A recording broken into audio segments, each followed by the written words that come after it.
शांति को भंग कर रहे हैं, आप कम्युनल कर रहे हैं, हर चीज को आपने कोरोना तक को कम्युनल कर दिया है।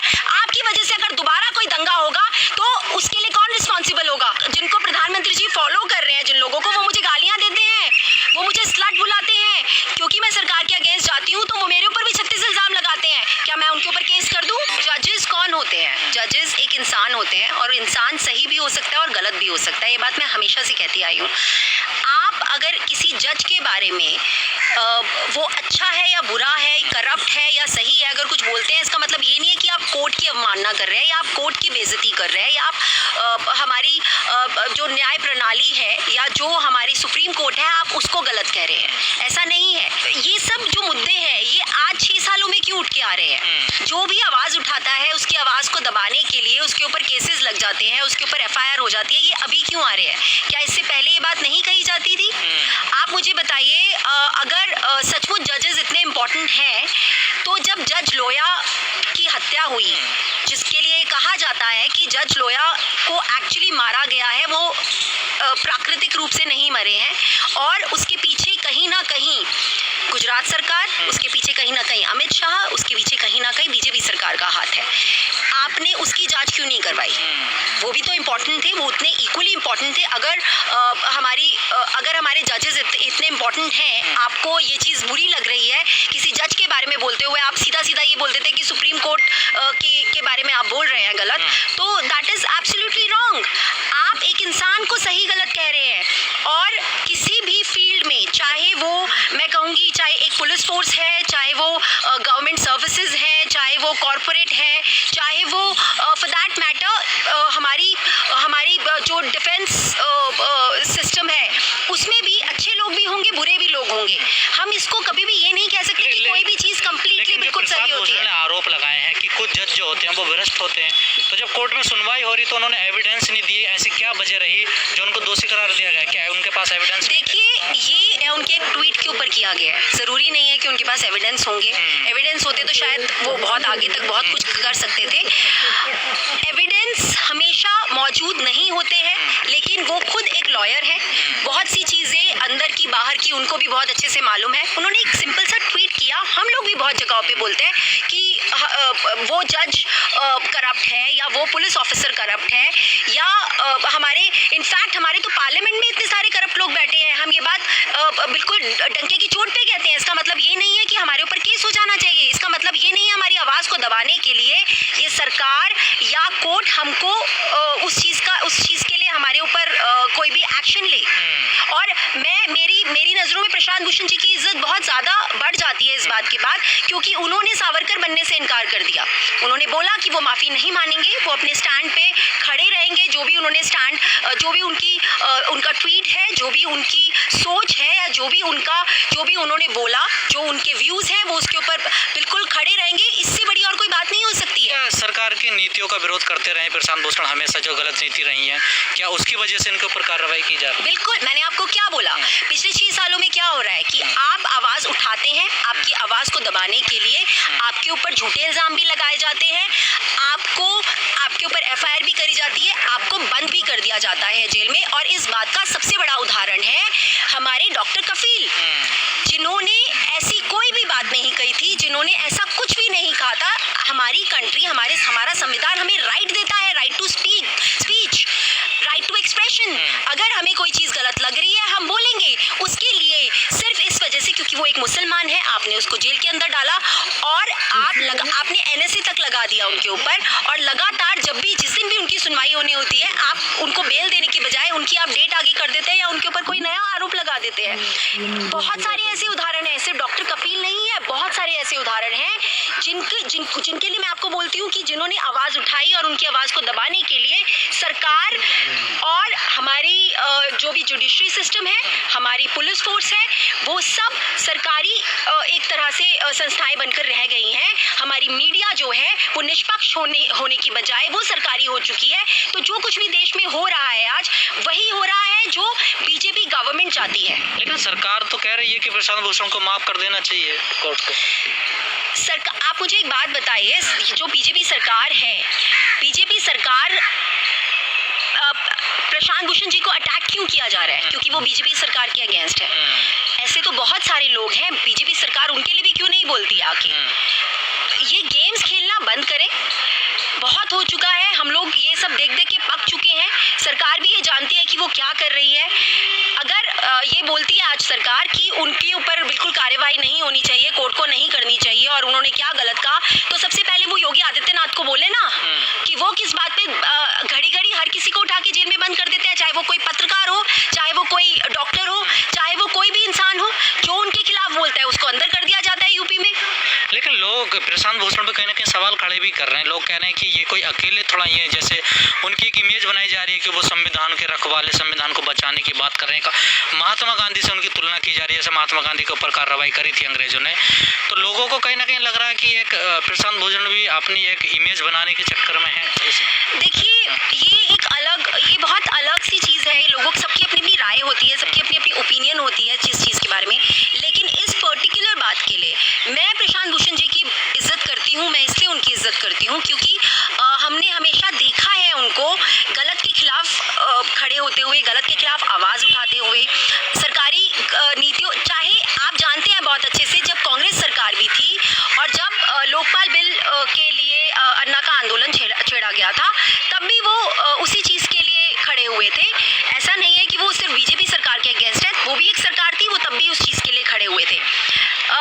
जब वो आम आदमी पार्टी में के साथ थे, उन्हें वहाँ उनकी नीतियाँ गलत लगी, उन्होंने उनको भी छोड़ा। आज जब उनको बीजेपी सरकार की नीतियाँ गलत लग रही हैं तो उन्होंने उसके खिलाफ भी आवाज़ उठाई है। कल को क्या होता है क्या नहीं होता है मैं उसके ऊपर कोई टिप्पणी नहीं करना चाहती, लेकिन जो ये पर्टिकुलर बात है इसके लिए वो गलत नहीं है और उनको जो आरोप इन्होंने लगाए भ्रष्टाचार के, वही आरोप जस्टिस कन्नड़ ने लगाए थे और ये जस्टिस कन्नड़ के खिलाफ थे प्रशांत भूषण।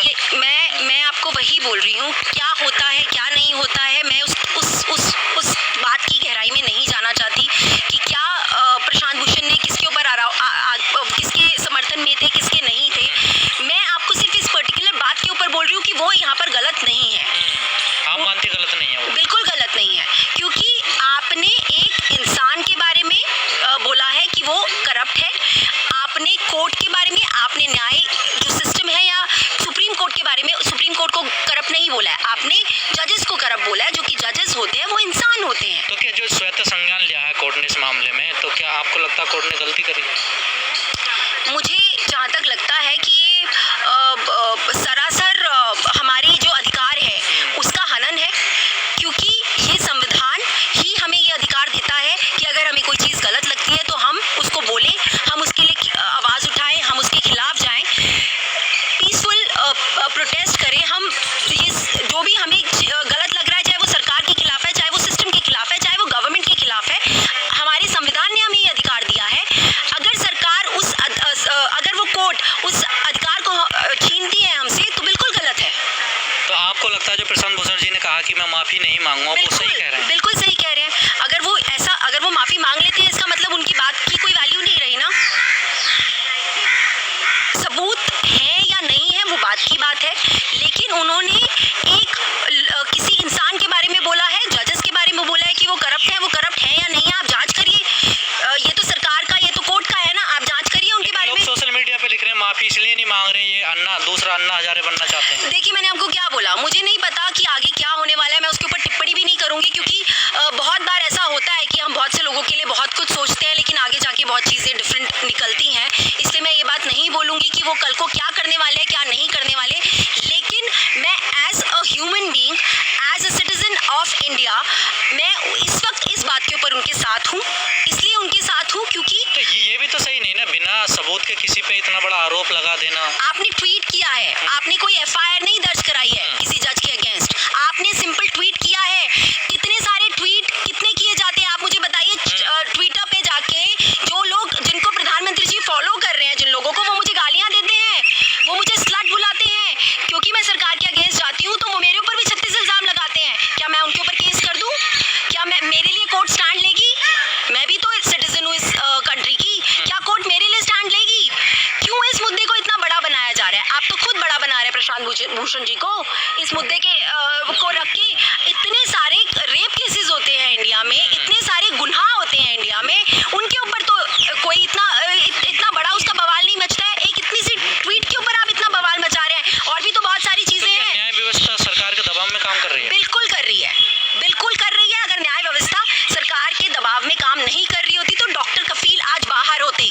उन्होंने कोई गुनाह नहीं किया। लेकिन तबलीगी जमात को लेकर तो लोग न्याय व्यवस्था की सराहना कर रहे हैं जो बॉम्बे का हाई कोर्ट का फैसला है। देखिए, तबलीगी जमात आप भी बहुत अच्छे से जानते हैं कि किसी भी तरह से तबलीगी जमात का कोई रोल नहीं था कोरोना को फैलाने में। वो उतनी ही कसूरवार थी जितने कि हमारे मंदिर, जितने कि हमारे गुरुद्वारे, जितने कि हमारे बाकी धार्मिक संस्थान। अगर आज तबलीगी जमात को, जब शुरू में तबलीगी जमात वाला केस हुआ, आपने क्या किया? आपने दिल्ली का पूरा ढीकरा उनके सर पे फोड़ दिया। किसी ने भी एक बार ये कहने की कोशिश नहीं करी, किसी ने सरकार से इस बात की जवाबदेही नहीं मांगी कि आपने उन लोगों को, उन फॉरेन नेशनल्स को वीजा दिया क्यों जब कोरोना चल रहा था? आपने क्यों आने दिया इंडिया में उनको? आपने परमिशन दी क्यों? वो जो कुछ भी हो रहा था वहाँ पर धर्म की उस पर आपने परमिशन क्यों दी? सरकार से तो कोई पूछता नहीं है इस चीज़ के लिए। सरकार ऐसी बातों पे तो दूसरी कंट्रीज में सरकारें गिर जाती हैं। लेकिन जिन चैनलों ने इस चीज़ को बढ़ चढ़ के बताया था कि कोई जिहादी बम बता रहा, कोई कोरोना बम बता रहा था, और एक पूरा एजेंडा सेट किया गया और मुसलमानों के प्रति एक देश में एक नफरत फैलाने की कोशिश की गई और नफरत फैली भी, उसमें वो लोग सफल हुए और वो इन्फॉर्मेशन जो लोगों तक गई।